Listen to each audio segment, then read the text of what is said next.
Mr. Chair, I was demoted, Mr. Chair. You were demoted. Yes, Mr. Chair.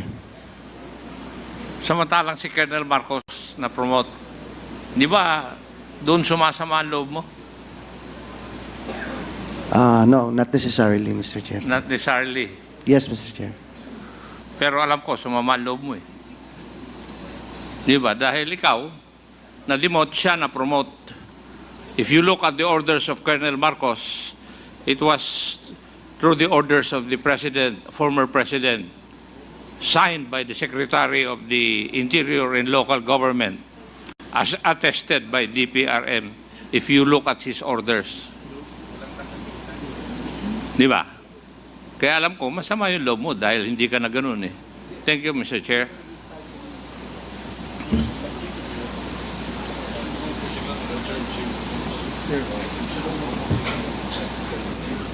Thank you, Congressman Ako. Chairman. Now, yes, Just, Congressman Paduano. I consulted the COMSEC, and as far as I remember, during the previous hearing, we invite the deponent, no? And now Major Laraga is here. Major, sino nga yung deponent nyo? Mr. Paul Olendan, Mr. Chair. Ito, Is he here? case to ni, ano, ni Mayor Espinosa. That is correct, Mr. Chair. Magkaiba pa yung sa case ni Alvarez. Yes, Mr. Chair. Now, in the case of Mayor Espinosa, sinong deponent? Mr. Paul Olendan, Mr. Chair. Anong background niya? Why he was chosen as a deponent? He was a previous PDL, Mr. Chair. Previous PDL. Yes, Mr. Chair.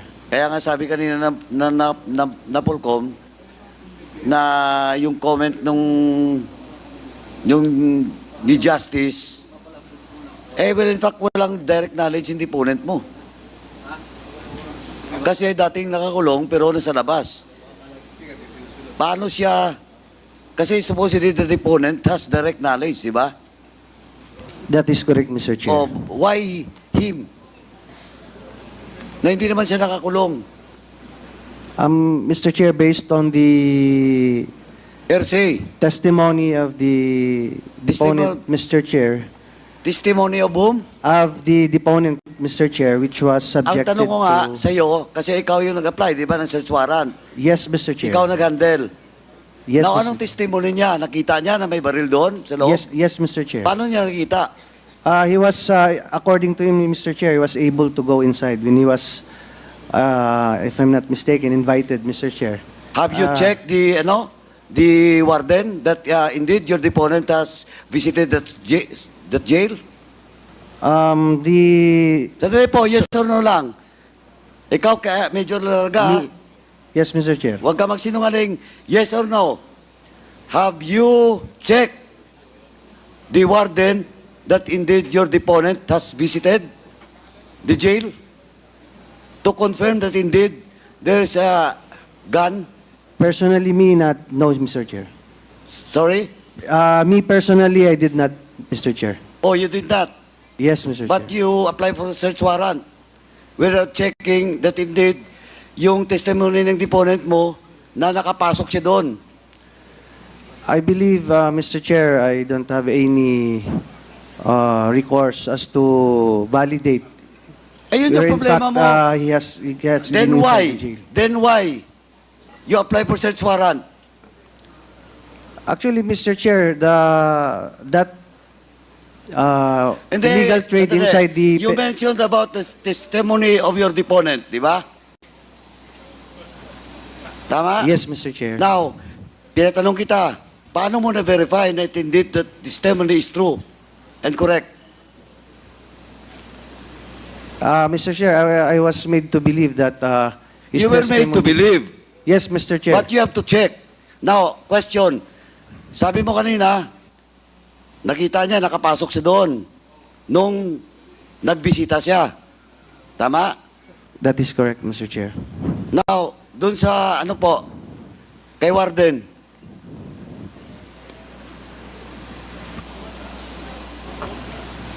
And then the PDL, former PDL that was mentioned by Major Larga, nakabisita po ba siya doon kay Mayor Espinosa? Mr. Chair, Major Larga, pakiulit nga po yung pangalan ng former PDL. Mr. Paul Olendan, Mr. Chair. Do you know Paul Olendarin? Hindi po, Your Honor. Hindi mo kilala? Hindi po kilala, Your Honor. Oh, Major Larga, hindi niya kilala. Former inmate, saan yun? Siya. Hindi, ikaw. Major. Dapat alam mo yung background ng deponent mo, di ba? Yes, Mr. Chair. Saan siya dati nakakulong? I believe in Aboyog Penal Colony, Mr. Chair. The same? No. No, no, I think... Mr. Chair. Mr. Chair. Yes. We do not have any PDL by the name of Ulindan. And records upon verification of our records, he never visited the Baybay Sub-Provincial Jail Facility. Oh, Major Larga, hindi siya former detainee o inmate ng provincial jail. Sabi mo nga sa Aboyog. Tapos, hindi rin nag-visit doon. Major Larga, huwag kang Mr. magsinungaling. Chair, I cannot answer for and in behalf of my deponent and that as to regard of No, the version sandali of, po. Hindi ko po sinasabi sa iyo that you have to answer. Ikaw po nagsabi na sinabi ng deponent mo na bumisita sa doon. that is correct, Mr. And Chair. now, the jail warden confirms na walang nangyaring visit. I cannot attest to the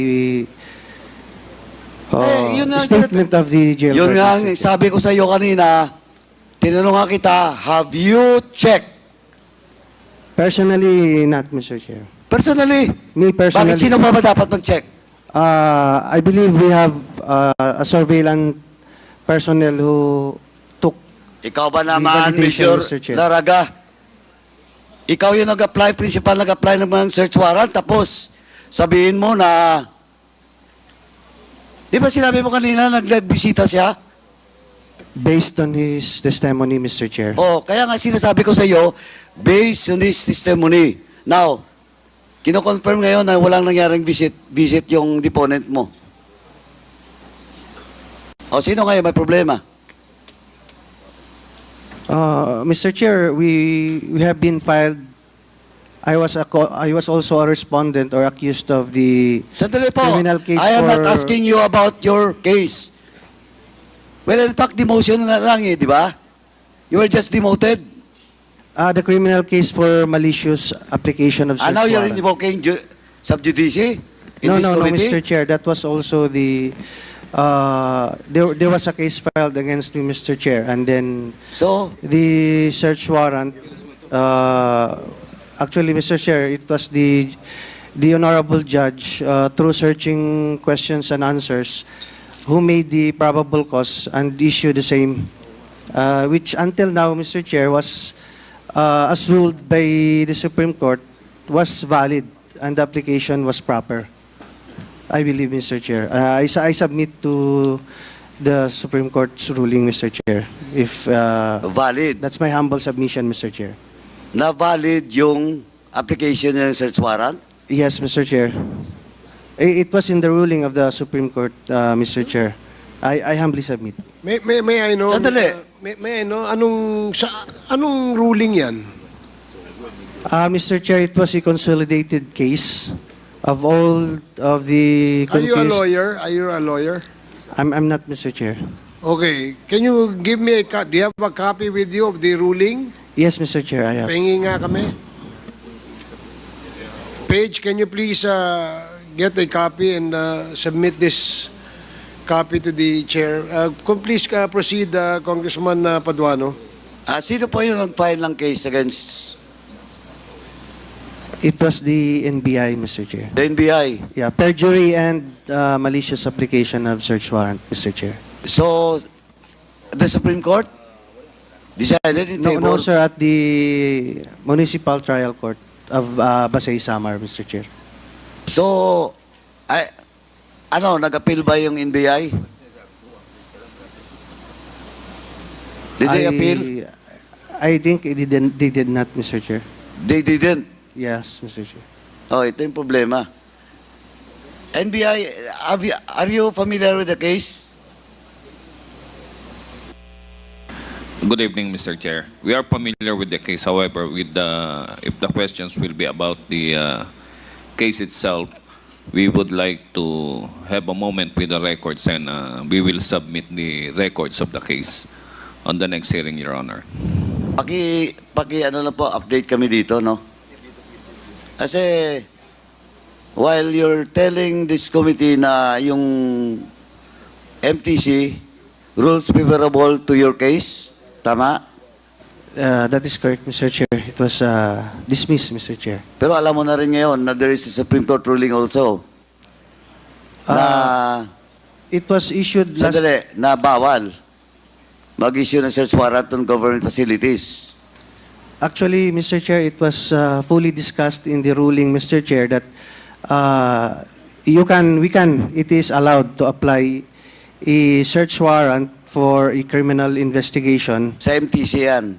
No, Mr. Chair, from the Supreme Court in bank, Mr. Chair. The one that I give the ruling, Mr. Chair. It was fully discussed in there, Mr. Chair.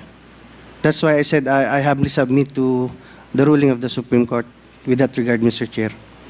Hindi, papacheck namin ha. Papacheck namin kasi magkaiba tayo ng appreciation dyan sa ruling ng Supreme Court. Yes.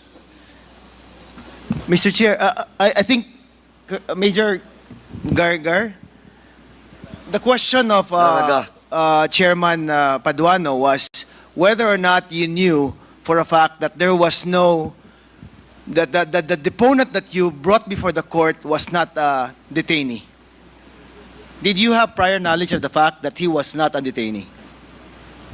Yes, Mr. Chair. So alam mong hindi siya detainee. At that moment, Mr. Chair, he was already outside. Yeah, previously, Mr. Chair. But you just heard the warden say that they have no records of him being a detainee. It was from different facility, Mr. Chair. But you just said that it was the Abayog. What was that? Abuyog. Abuyog. tinatawag. Yes, that is correct, Baybay, Mr. Chair. we They are from the Baybay jail. Baybay sub-provincial facility kami. Okay, so where was Mayor Espinosa detained? Baybay sub-provincial jail facility. Bye-bye. And you were at what was your place? Abuyog. Well, are you at Bye-bye? Baybay. Kayo? Yes. And Major Gargar was saying that the deponent that he brought was also a detainee at Bye-bye? Tama No. ba? He was the detainee at a different place? So Yes. if he was detained at a different place, how could he say, or how could he testify that Mayor Espinosa had these illegal things in his cell? Mr. Chair, if I may be able to... If they were detained Discuss. at different institutions? Mr. Chair, if I may be able to discuss. if Go ahead, you- sir, please. Mr. Chair, the situation kasi noon, Mr. Chair, is that PDLs or those previously detained and also inside the jail, Mr. Chair, they have all connections from different so different sinasabi mo, jails. chismis lang, marites. He heard. He didn't Ah, actually see. No, Mr. Chair, he was able to penetrate based on his testimony, Mr. Chair. That is not my testimony, Mr. He is detained at a different facility, yet he Before. is able to penetrate. Before, Mr. Chair, before. So he has knowledge. He knows yung kalakaran po sa loob ng mga jails, yung with regard to illegal drug trade, Mr. Chair. Knowing the kalakaran and actually seeing it and having personal knowledge of these things are two different things. Major Laraga, tama po ba? That is correct, Mr. Chair. Oh, so you bring an deponent who had no personal knowledge of the things except just knowing the kalakaran in the area? Yan ang deponent mo? For the issuance of a search warrant? No, Mr. Chair, he has personal knowledge, Mr. Chair. How did he get personal knowledge again? Can you enlighten me po? In his testimony, Mr. Chair, he was able to penetrate. How did he penetrate a jail facility without him being detained there? Was he a jail guard? There was his, actually, I don't have his sworn affidavit. Well, you Mr. interviewed Chair, him, and I'm I sure, cannot, di ba?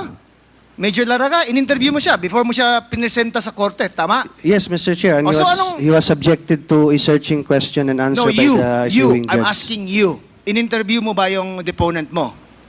Yes, Mr. Chair. Oh, so ano By sabi the niya? investigator also. Yes, paano niya nalaman? How did he have personal knowledge? Yan ang gusto mo malaman. It was in his affidavit, I'm Mr. asking Chair. you interviewed him. You just said that you interviewed him. Yun nga, Mr. Chair, nakapasok siya doon. Paano nga makapasok? Nagka-transaction sila ni, if I'm not mistaken, dun sa ano, nagkaroon sila ng mismong physical ni the late Mayor Okay. Espinosa. Major Laraga, explain how he explained to you paano siya nakapasok as an ordinary civilian na hindi detainee in a jail facility. Paano siya nakapasok? Actually, Mr. Chair, the allegation na mayroong collusion between mga bantay doon sa loob is yun yung reason na nakapasok sila. And that has been already almost public knowledge in the penal institutions there in Region 8, Mr. Chair. Alam naman po nung almost lahat ng operatiba doon prior to that, Mr. Chair. Talagang So ang sinabi niya sa'yo by collusion with some jail guards maybe and some other persons inside the jail, he was able to go inside. Is that correct? Major yes, Laraga? Mr. Chair. Through the influence of the drug lord Espinosa Drug Group. And that from his entry into that facility, he was able to see firsthand how things were being done. That's why you're saying that he had personal knowledge of these things. That is correct, Mr. Chair, based on his testimony, Mr. And you believe that, Major Laraga? Yes, Mr. Chair. Because you brought him. believe. Because prior to that, Mr. Chair, I had been operative, and we already had an intel information with regard to that illegal drug trade inside a penal colony and any detention facilities, Okay, Mr. Chair. now, is that the reason why when you entered the facility, you wore a bonnet or covered your face? Mr. Chair, that is not true, Mr. That Chair. is not true. I was not wearing bonnet, Mr. Okay, Chair. is it true that you turned off the CCTV system inside the jail facility? That is not true, Mr. Chair. So And, none of you did. It was all working at the same time. Yes, Mr. Chair. With regard to that, Mr. Chair, we had been also charged with with that particular violation, Mr. Chair, And? by the NBI. By the NBI. Yes, Mr. Chair. Also in court. In court, Mr. Also Chair. dismissed. Yes, Mr. Chair. Oh, you have a very good lawyer. Thank you, Mr. Chair. Mr. Chair, Thank you, Congressman Flores. Mr. Yes, Chair. Congressman Angkop. yes. Major Laraga, how long have you been with CIDG? Since 8 years, 8 almost 8 years, Mr. Chair. 8 years. Yes, Mr. Chair. And how many times have you applied for a search warrant? Several times already, Mr. Chair. Several times. That is correct, Mr. Chair. Now, may I know kung yung deponent ninyo dun sa kaso ni Mayor Espinosa ay walk-in o kayo ang nag-secure? I believe there was a... Ano ang talagang nangyari? Hindi ko May- tinatanong kung ano yung paniwala mo. Pardon, I'm sorry, Ang Mr. Chair. tinatanong ko, whether your deponent ay walk-in, nag-volunteer na sarili niya, o hinanap ninyo. Hindi ko tinatanong kung anong paniwala mo. Yes, sir. It was not walk-in, Mr. Chair. It was Ano not nga? Nag-volunteer siya? No, Mr. Chair. Hinanap niyo siya? Our How police, did there you was a come to know your police deponent? handler. There was a police handler, Mr. Chair. Ano? There was a handler, Mr. Chair, an agent. Sino police. yung handler na police na yun? He was already retired, Mr. Chair. Ang galing I mong believe. gumawa ng istorya eh. Yes, I'm certain, Now, Mr. Chair.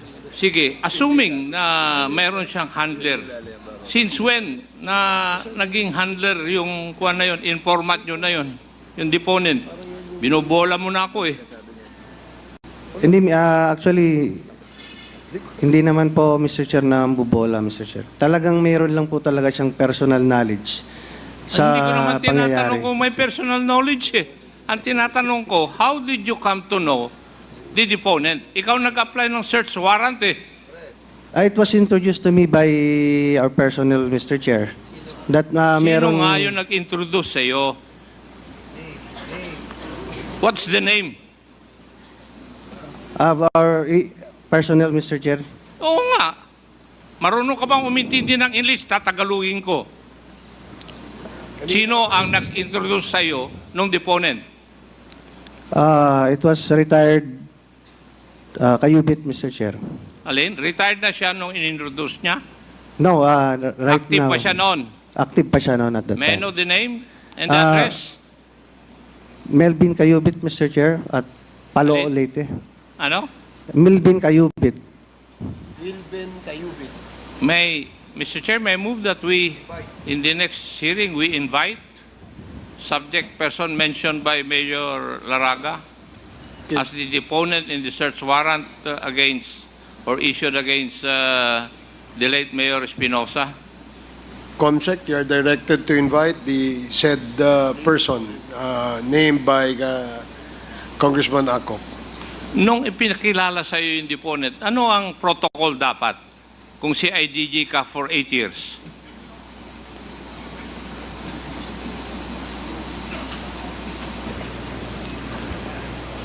Yes, Mr. Chair, I have to, of course, the investigator must interview and do a background and validation, Mr. Chair.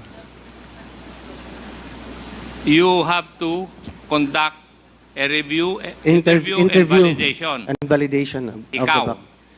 back. The investigator, Mr. Chair, our investigator who will get the And who testimony. was the investigator who conducted the review, the interview and validation? It was, Mr. Chair, can I check the record first? You check it now. Yes, Mr. Chair. Yung folder na binigay niya siya. Ito. Wala naman. Di ko alam.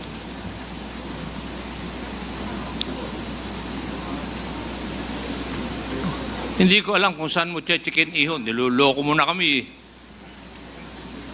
I'm sorry, Mr. Baka magkamali ako dun sa pangalan, Mr. Sige Chair. nga, hanapin mo. Saan mo hanapin dyan?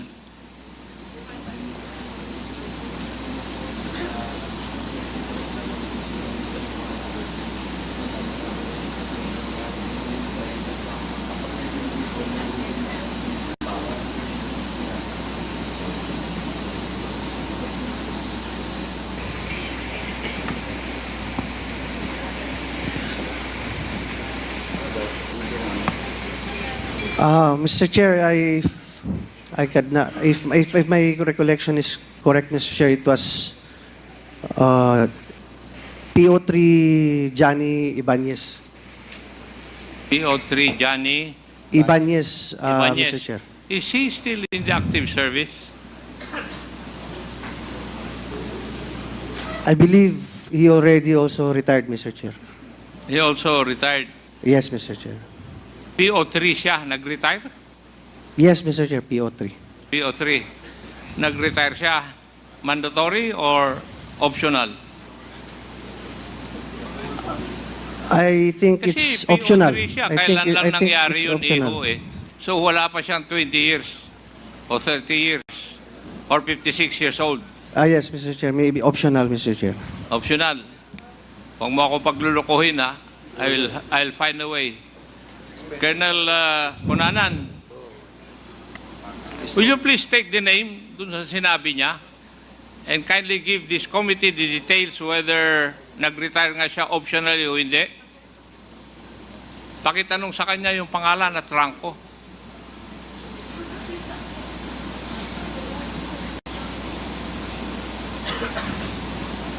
Kasi the way you're answering, you're already quibbling, Major Laraga.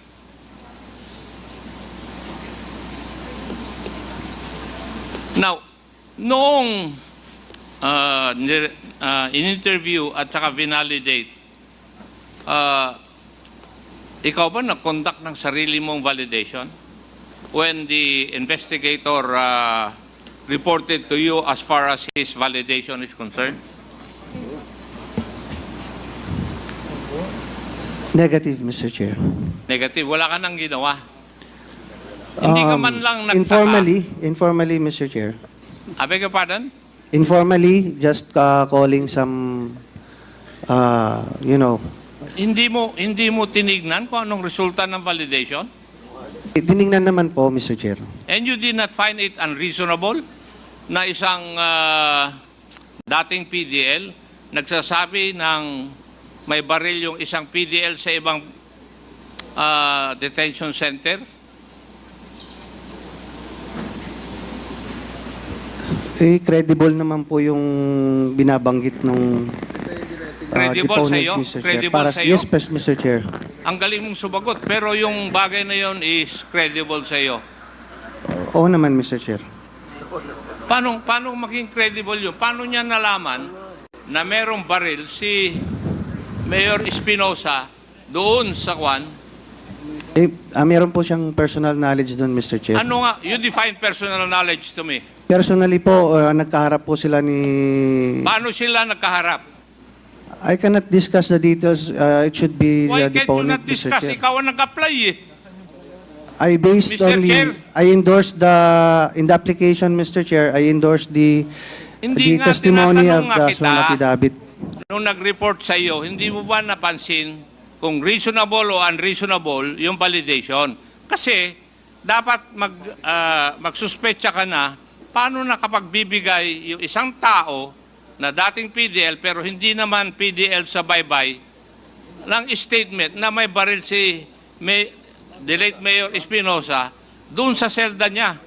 Mr. Chair, kasi nakapasok daw siya doon, sir. At saka may contact, Masasabi lang may ng- connection naman sila. Major Laraga, kasasabi lang ng mga officials doon, ni wala silang bisita na ganun, ni hindi sila nagkaroon ng PDL na ganun. You are lying, I'm sorry, Mr. Chair, but I cannot... Mr. Chair. May I respectfully move that we cite Major Laraga in contempt for violation of Section 11. There's a So motion. move, Mr. Chair. There's a motion to cite Major Laraga in contempt for violating Section 11. And duly seconded. Are there any objections? Hearing none, you are now cited in contempt, Major Laraga. Comsec? Take note. Second motion, Mr. Chairman. Yes, Congressman Paduano. May I respectfully move that Major Laraga will be detained in the Quezon City Jail in a period of until the committee report will be approved in the plenary, Mr. Chairman. So move. There's a motion to detain Major Laraga at the Quezon City Jail until the termination of the committee hearing and the approval of the committee report in the plenary. Any second? Duly seconded. Any objections? Hearing none. The motion is approved.